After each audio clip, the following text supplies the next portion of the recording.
Yo guys, what up? Welcome back to Top Tier Arcade. My name is Steve, and we're back in the car because we're going back on tour. Yeah, we're gonna hit up Sergio's Arcade again, Empty Pockets Arcade. This is gonna be part 3. So we're gonna go back on tour and check it out. Now, normally, I wouldn't do an arcade review so close together because I reviewed Sergio's Arcade around 7 months ago. But the truth is, it's so unrecognizable because Sergio's gone on a rampage, no pun intended, to the game, and has rearranged his arcade, and it's so different. And when I was talking to him, he sent me pictures, and I was so shocked. I was so shocked that I had to check it out. Now, also, it's kind of a dismal day in Toronto, and I'm thinking, you know what, it's a good day to do it. We want to hang out. I want to talk to him about how much he paid for the games, you know, why the reasoning why he changed it up, and also just to hang out and play, because usually when I do a review of where I go, I don't even play. I just kind of do my thing and dip. But I really do want to check it out. Damn it, I took a wrong turn. 1 second. So we're going to be heading up Sergio's Arcade, Empty Pockets Part 3. I brought some beers. I have to come with something. I can't come empty-handed. What does that sign say? What does the sign say? Hurry, look. Can you guys see that? Turtle crossing. Where are you gonna find a turtle, Sergio? I almost crashed. Oh shit. 1 second. Oh my god, there's someone behind me. Hurry, hurry, hurry. Come on, Corolla, move! Okay, it's good. Okay. I just almost crashed. Okay, we're good. Where in this universe have you ever seen a turtle crossing? Where are you gonna see a turtle? Okay, I'm driving. I have my kids in the back. It's a big, nice trip. I see a turtle and swoop and kill us all. Who's gonna stop for a turtle? I've never seen that in my life. I can't believe I almost died because of that side. I hope the camera caught that. Oh, shit. Whew. Sergio, I'm gonna kick your ass. You want me to move here? You want me to be your neighbor because there's turtle crossing? You're out of your mind. Whew, sorry, I'm going on a rant here. Anyways, okay guys, let's visit Sergio's Arcade. Let's hit up Empty Pockets, and let's review it. And I'm gonna have to talk to Sergio about this this turtle crossing, which is unreal. There's a person crossing. I saw a deer crossing, but a turtle crossing? I might just delete this whole video. Anyways, all right guys, let's head to Sergio's basement. Damn it! Oh, hey Steve. What up, man? How you doing? Not too bad, buddy. And you? Good. Thanks for the invite. Yeah, no problem. Anytime. So guys, again, if you don't know, this is Sergio, owner of Empty Pockets Arcade. If you guys haven't seen part 1 and 2, please check it out on the channel. So Sergio invited me, pretty much how it came to be. I couldn't believe the games he was picking up. Again, like I said in the intro, after almost getting killed with the turtle sign, that you've pretty much rearranged the arcade so drastically, it's almost unnoticeable. You know, by the way, I don't mean to interrupt, but you do know that in Minnesota it's a huge fine if you do run over a turtle. Oh, right? Stop it. No one's gonna... How... In what universe is a turtle gonna come out? There's an entire 7 cops in this town, right? So trust me, they're out, you know, turtle patrol. Every 7? All right, fair enough. So yeah, you know, please, you know, thanks again for the invite, and why don't we check it out? So what are you working on here really quick? Well, I'm just working on a project for my Turtles camp. I picked up a Turtles game that you guys will see in there shortly. So what I'm going to do is I'm going to add a little, what's this little thing called? The RetroPie. So it's a little mini PC, and what my friend Lucas has done, this was his idea actually, was basically add all the 4-player Konami games and add it to the Turtles cabinet, because the Turtles cabinet, as we know, is a 4-player game. So why not have more than one game? Right. You know, on the machine itself, and that's kind of this whole thing. So I'm actually doing the wiring for it now. I'm almost finished, and it's a matter of putting it all together and stuff like that. So yeah. Very cool, man.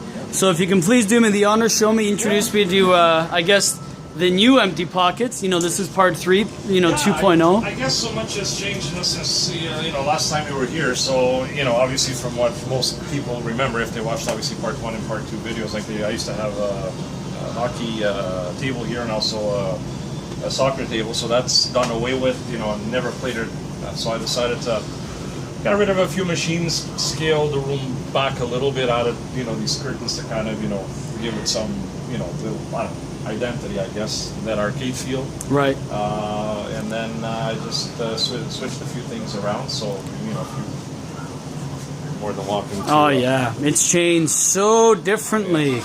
So, if you remember before, I used to have a couch here with my surround sound. At the far end, I used to have, you know, my TV and with the stand and stuff like that. So I decided to you know, get rid of it all. Just kind of streamline the room into, you know, into that arcade feel. You know what I mean? Like, I think the room before was good, but it was trying to do a bit too much. You know, and I wanted to, you know, just kind of keep it, you know, keep it confined and give it that arcade feel and stuff. So. No, it does, yeah, with the dark lighting. Yeah. So why don't we, why don't we just go from left to right if you can, because this is a new edition. Yeah. So tell us about this one. This is interesting. I picked this thing up a few months ago. Anyway, like I was browsing through on Kijiji, you know, like pretty much every day, and right. I found this guy. I think I was asking $150, which is a pretty good deal. I thought maybe it was broken, you know, for what he was asking. Right. But he said, no, I picked it up a few months ago. I have no interest in playing it. You know, kind of grew tired of it, and I want to sell it. So it was quite funny. I sent my one of my sales reps to go pick it up while working, right? So, you know, it was quite funny. You know, he's got nothing but plywood samples the back of his car, and, you know, out comes this thing. You know, the slot machine. Any idea what it's called? You know what? I don't know, dude. It's some pachinko or something, Japanese baseball machine. I don't know, man. This thing speaks Japanese once in a while. I have no idea what it says. You know, and honestly, I'm not a slot machine guy, but I wanted to add one just because of all the lights and sounds. A little variety, it's true. My daughter loves it. I brought it home. I plugged it in, and this thing went haywire. Started spitting out coins all over the place, and, you know, my daughter was in love with it. So, you know, hey, it wasn't that expensive, and it kind of adds a bit of character. It's a little variety. It's true. Yeah, I have one too. Totally understood. Yeah, that's right. You have one too. All right, so now this one's new. So that one's new. We just did the slot machine. This one is so this is Operation Thunderbolt. Yeah, so this I picked up from Tim and Sasha when they had their warehouse raid, I guess. A few months ago, I picked this up along with the Special Criminal Investigation. I think the Arkanoid Cocktail. Always wanted an Operation Thunderbolt. You know, they kind of come and go once in a while, and I decided to pick this guy up. It wasn't working. Monitor was beautiful on it. It was original, almost brand new. I couldn't even believe all the years the machine's been in storage. How nice the monitor looks. But the game board didn't work. So luckily enough, through Clove, I found somebody that had one for sale. It was untested. Cost me an arm and a leg. I took a gamble, but it paid off. Knock on wood. It worked, right? That's good. And it worked. So it's, you know, one of my favorites. This was Operation Wolf. And you know, now you have a dual player mode as well, which is quite nice. So, yeah, and pretty hard to find. You know, you don't find many of them. So, yeah, I guess Tato learned from their mistakes with Operation Wolf on Thunderbolt, because this is a lot more reliable than this guy. Really? How much? Do you mind saying how much this was? Pretty much this one was funny because, you know, when I first went in and I saw Tim and Sasha's raid. You know, I think they were asking something like stupid, like almost like $800 or $900 for the machine. So I told them, I said, you know, when you guys decide to, you know, to sell it for $200, you know, you can call me, right? So they started laughing. Oh, no way, you know, we'll get rid of it, you know, for a lot more. So anyway, I think a couple of months went by, and you know, we ended up making a deal for $250. No way. Yeah. So, you know, everybody won in the end. Well, that's good. It was fair, right? Hey, listen, you know what? It was an unworking machine. Yeah, you know what? And I spent some money trying to fix the old board that didn't work. Then I bought another board that was a couple $100 US. I mean, it all adds up, right? But you know, I have no regrets. You know, one of my favorite things. That's good. Yeah. Now, Operation Wolf. This one is from the last. You had one before. Yeah. The only thing I can tell you about my Operation Wolf is ever since, you know, Big Brother has sat along its side, it's behaved very well. Is it really? Yes, it's behaved very well. Well, that's good. Yeah. Chase HQ you had before. My Chase HQ, yeah, that hasn't changed. Same Beautiful. old, same old. My Continental circuit as well. That's the same. Yeah. And then the Galaga, and you have the 60-in-1 board, Yeah, right? yeah, that's the same. My outrun is giving me some trouble with the fan, but you know, you give it the old operator shake and it goes away. So that's something I gotta fix. Yeah, so that's you still have the Shinomi's. You had that as well. Yeah, my Shinobi hasn't changed. My Mortal Kombat is main is still running. My Street Fighter as well. And then of course my Neo Geo. Actually, my Neo Geo, I bought the EL panels for it. They should be coming in next week. I wanna get these guys fixed. I wanna add a fixture to the back here so that the Neo Geo light. I was thinking about that. Yeah, I know. I was thinking about that as I well. think it just sets it off perfectly, right? And here's my afterburner. Oh, my afterburner. Oh, my afterburner. What a story. So the afterburner, shortly after you filmed part one, I ended up selling it because I figured I wasn't playing it. I was always sitting in the corner, so I sold it to a guy by the name of Sean. On Kijiji, sold it for $450. Anyway, long story short, the guy ended up messing the whole entire machine up. Blew the board. Wow. Blew the monitor. The machine was a mess. I mean, I spent countless hours every night after work trying to get this guy going. Finally ended up sending the board to Ken Westerfield. He was still doing repairs, luckily enough. Very nice gentleman. We were emailing each other back and forth the whole entire day. I mean, like practically every day he tried to diagnose the problem, and he finally said, "Sergio, you know what? You're gonna have to send it in because I don't know what else could be." So send the board in. He got back to me and said, "Listen, word of advice, I'm gonna fix it, but the board is very flimsy. There's a lot of corrosion around the sockets and everything. So my suggestion to you is it works now, put it back and don't touch it. Don't touch it because if you do, chances are once the board goes, it goes. That's and then you have to find another board, right?" Right. So anyway, very, very expensive mistake. I sold it for $450. I probably ended up spending close to $600 or $700 on it to get it working again. Wow. I guess the one thing I learned from this is if you're sitting on the fence about selling something, don't sell it. If you're really not sure that you want to sell it, you got that gut feeling, that you don't know, don't sell it. Because if you regret it, it ends up costing you a lot more. So anyway, I ended up getting into an argument with the guy, and I brought it home, and Lucas and I spent some time on it, and we finally got it working. So here it sits, fully functioning. And, Well, that's good. At least it's back. Yeah, it's back, and it ain't leaving. So. Fair enough. And then this is, of course, the pin main. Yeah, my pin main still gets played, still gets enjoyed. I got Indy 500 running on it now, but again, you can run multiple games on it. I was actually playing Congo earlier. Love that game. So here's the big additions right here. This is the big one you called me about. Yeah. So this is I wonder how I get myself into these things. So what you see here is obviously the cruising collection, USA, World, and Exotica. A few months ago, I met this guy. I call him Orangeville Chris. Very nice gentleman. He's got to be in his 60s now. He's an operator. He's retiring, and he's selling everything. So I met him through Chris. I call him Thornhill Chris. Yeah. So many Chris's.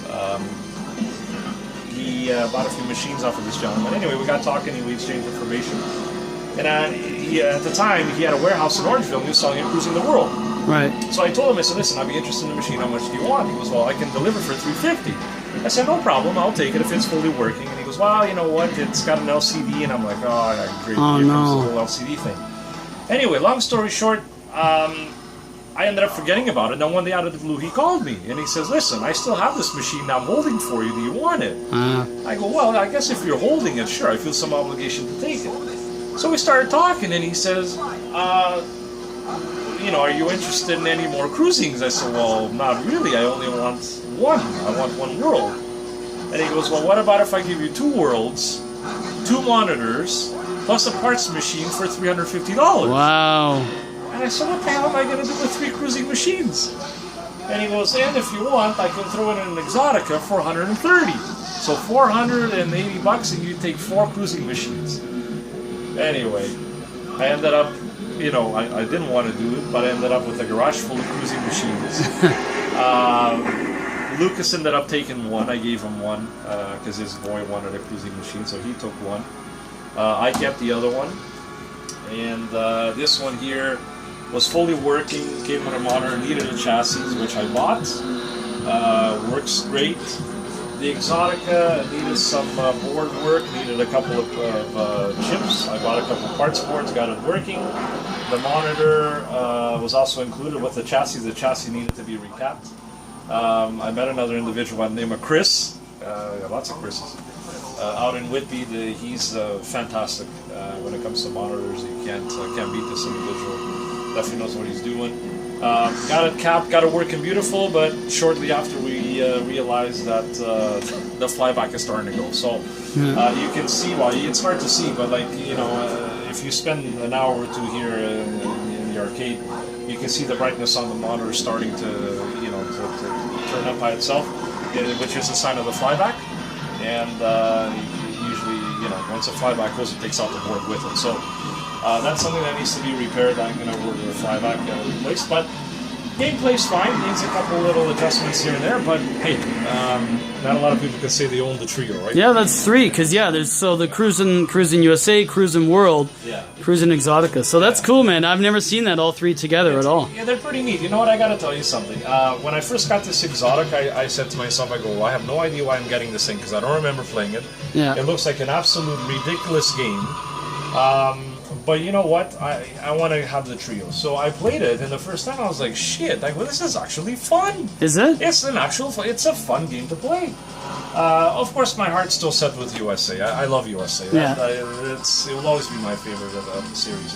The world is pretty cool as well. And kind of a funny story, when I got rid of my Nintendo games, everyone said, why do you have the Nintendo sign? And I said, one day, you know what, I'll build on it again, and there you go, I got the Nintendo world, all 3 Nintendos. That's true. Probably not what most people expect, but anyway. So, those though, and then of course Championship Sprint, same. Still here, that hasn't gone anywhere. Now here's a big one, which is always very popular. So, Teenage Mutant Ninja Turtles original cab looks actually very nice. Well, my Turtles cabinet, this is quite funny. Lucas, when he watches this, he'll have a good laugh. So he bought a Ninja Turtles off of Craig. Okay, so the guy off of the board, and he paid a good penny for his, and he needs some more. And he was teasing me to get a Ninja Turtles cabinet. I said, listen, buying a Ninja Turtles cabinet is like winning the lottery. I go, forget it. I go, this isn't going to happen. These things barely come up for sale, and when they do, they're very expensive. So one Saturday he came down, and he brought his boy Bailey with him, and Bailey kept, we were working on the Super Hang-On, and Bailey says, you got to stop working on Super Hang-On, and you got to get a Ninja Turtles cabinet. And I said, would you stop with the Ninja Turtles? I go, you and your dad. I said, I'm never going to find the Ninja Turtles. So later on that day after they left, I decided to get on Kijiji for a brief second. Lo and behold, there was a Ninja Turtles cabinet for sale. No way. $900. Wow. And I said, I messaged Lucas, I go, you're not going to believe this. He goes, what? You found the Ninja Turtles cabinet? I go, yeah. He goes, get out of here. I go, no, I'm telling you. So I messaged the guy, and I said, listen, is the Turtles thing still available? He goes, well, yeah, but it's first come, first serve. I have a lot of people, wanting it. He was asking $900. I didn't negotiate because, $900 for Ninja Turtles, as crazy as it may sound, is a very fair offer, very fair price. I had a couple machines already lined up I was going to sell to cover the purchase of this if it went through. So anyway, we got talking, and I told the guy, listen, I'm really, really interested, but I don't have a vehicle, and I can't pick it up until tomorrow. He goes, well, tomorrow we're moving. And I said, well, okay. He's like, it's a video store in Orangeville. We're closing down. We need the machine gone first thing in the morning. I said, listen, look, I can't control, obviously, who you're going to sell the machine to. If you want to keep it until tomorrow, I'm giving you my word. I'm coming down tomorrow around 9 o'clock with the van. I'll pick it up. So, strangely enough, the guy agreed. I didn't think he was going to do it. When I got there, I asked him to open the machine because I wanted to make sure everything was working okay. First thing I noticed was the monitor needed to be recapped, even though he said the monitor was beautiful, and it wasn't. It needed to be recapped. And he opened up the control panel, and there was a rat's nest in there, and I told the guy, I said, who the hell wired this? And he turned all red, and he goes, I did. I go, you may want to take a wiring, lessons. This thing is a disaster, man. So he's like, well, I'm not moving off the price. I said, I'm not asking you to move off the price. I said, but I'm asking you to give me a hand and put the machine inside the van. So anyway, you know what? I don't regret it one bit. I paid the $900 for it. It needed some work. The monitor, the chassis needed to be recapped, which I just had done recently again by Chris and Whitney. Yeah, this is the one that I'm going to be building that 4-player Konami game project on. So what's going to happen is you're going to pretty much underneath the control panel, you're going to have the Raspberry Pi as the computer for the MAME. Correct. And then the actual, the harness is, and then it's going to play all the 4-player games? Yeah, so I'm going to run an iPack, for my 4-player controls, and that's what's going to control, the coin, the coin chutes and everything. Right. I'm going to control all the buttons and joysticks, and then I'm going to have a little video converter that's basically going to convert the signal from the Pi to the arcade monitor, which is 15 kilohertz, right? So, Lucas, if you're watching this, thank you very much. It was his idea. He did all the hard work. He set up the Pi for me. He tested it. I did nothing. Aside from just basically wiring it. Even then I wired it with his help because he gave me he gave me a lot of good feedback on what to do and stuff like that. But I'm kind of looking forward to it because you know what, like I'm not really risking the integrity of the cabinet. I'm not gonna gut it. Everything is going to remain original. All I'm going to do is add this to the control panel, which is easy to remove.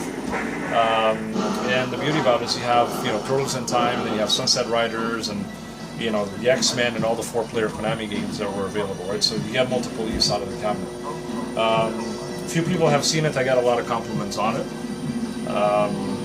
I did a bit of cleanup on it. The T-molding that came with it was pretty beat up. I replaced it with the green, which I thought was only fitting. Yeah. The joysticks, Lucas, if you're watching, I know you're going to make fun, but these Wicos are the shit, man. I'm telling you. Forget these haps. I got these from Lucas because, he didn't like them. I wanted to keep them original. And I just kind of changed a few buttons on the control panel, but for the most part, I gotta say I've never spent $900 on a cabinet. I refuse to. I'm very cheap because I've learned so much in the hobby. I don't pay more than $200 or $300 for a game, but I couldn't resist. And strangely enough, I saw another Turtles come up for sale on Kijiji about a month ago. $1,500, and it didn't last 2 days. Wow. Yeah. So they're going up in value. That's just the way it is. So, it's kind of finally, I know I've said this before, but it's finally, people watching this at home are going to laugh, but I think it's finally come to a point where I'm happy with what I have.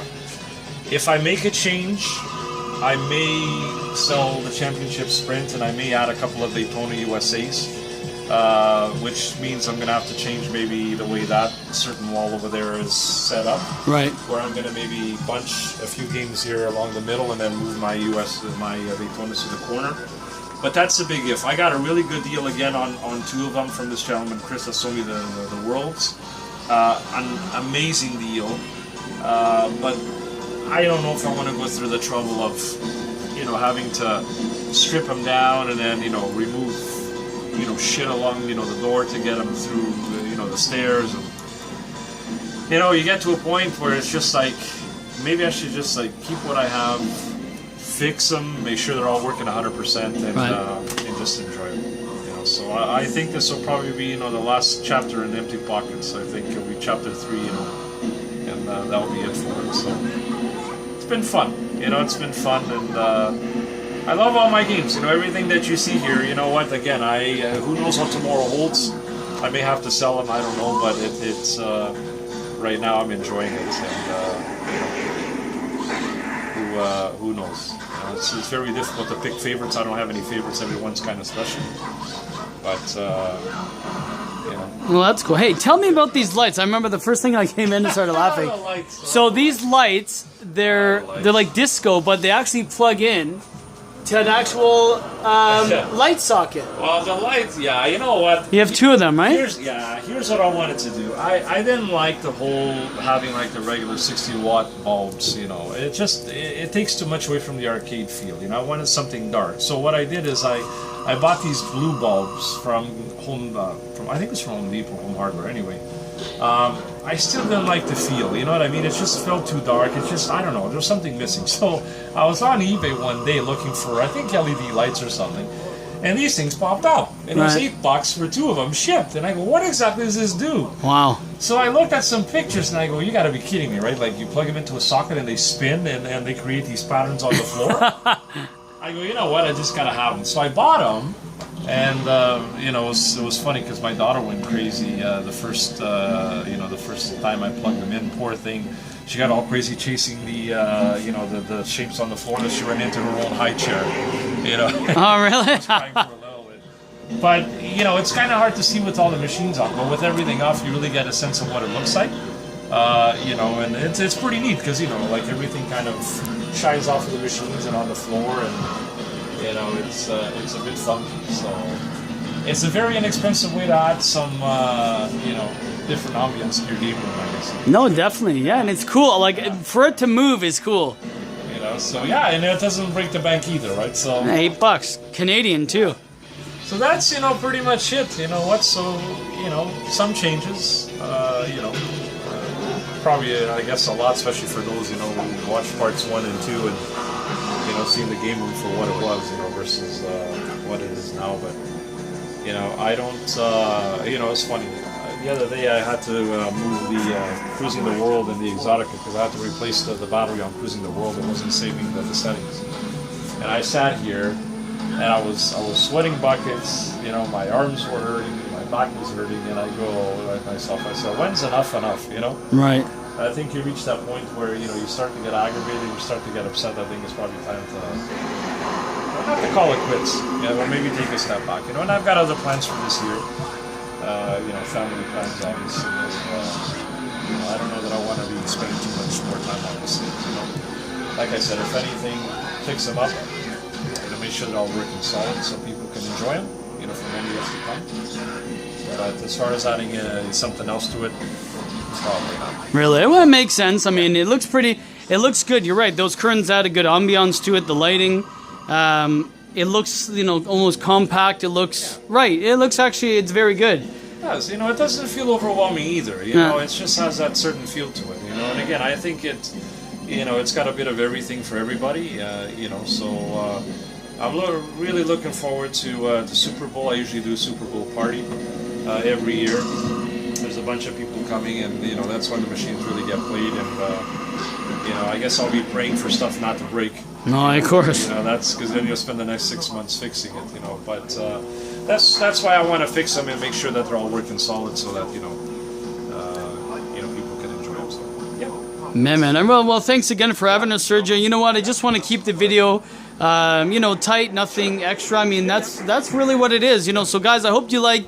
Empty Pockets, this was part 3, kind of a revisit, but again, very different from when we first saw it. Again, if you haven't checked it out, check part 1 and 2, and what games Sergio had, what he's replaced them with, and just overall what the feel was. But if you guys haven't had a chance to subscribe, please do so. I'd appreciate that. Check me out on Twitter, Facebook, or not Facebook, sorry, Twitter, and you can check everything in my description below. But if you liked the video at any time during it, thumb it up. Share, like if you have people that are in the hobby that like it. Other than that, thanks again, Sergio, for having us. And all the best. Take care. This is Steve signing off. Sergio signing off. Thanks, man. Take care. Peace. All right. Peace. Later, man. Bye.